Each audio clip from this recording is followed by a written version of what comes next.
Davos मधून तिसरी मुंबईची एंट्री. कारण दाओसच्या जागतिक आर्थिक परिषदेत मुख्यमंत्री देवेंद्र फडणवीस यांनी रायगड पेण ग्रोथ सेंटर उभारण्याची मोठी घोषणा केली आहे. या प्रकल्पामुळे फक्त रायगड आणि पेणच नाही तर पालघर ते रायगडचा संपूर्ण कॉरिडॉर विकासाच्या नव्या टप्प्यात प्रवेश करणार आहे. या दाओस दौऱ्यात फडणवीसांसह महाराष्ट्राच्या शिष्टमंडळाने तब्बल 14-15 लाख कोटींच्या गुंतवणुकीचा करार केलाय.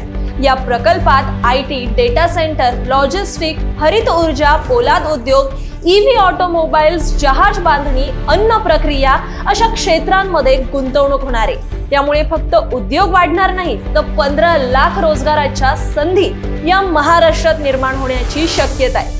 तसेच या जगातील दिग्गज कंपन्या Korea, America, Switzerland, Dubai, Singapore यांच्यासह 11 कंपन्यांनी या प्रकल्पात सामील होण्याची तयारी दर्शवली आहे. त्यामुळे 1200 एकरात उभं राहणारं हे ग्रोथ सेंटर म्हणजेच तिसरी मुंबई असं म्हणता येईल. सोबतच फडणवीस यांनी कंपन्यांना खुलं आमंत्रण दिलंय की रायगड पेणला ग्लोबल व्यवसाय केंद्र म्हणून पाहावं.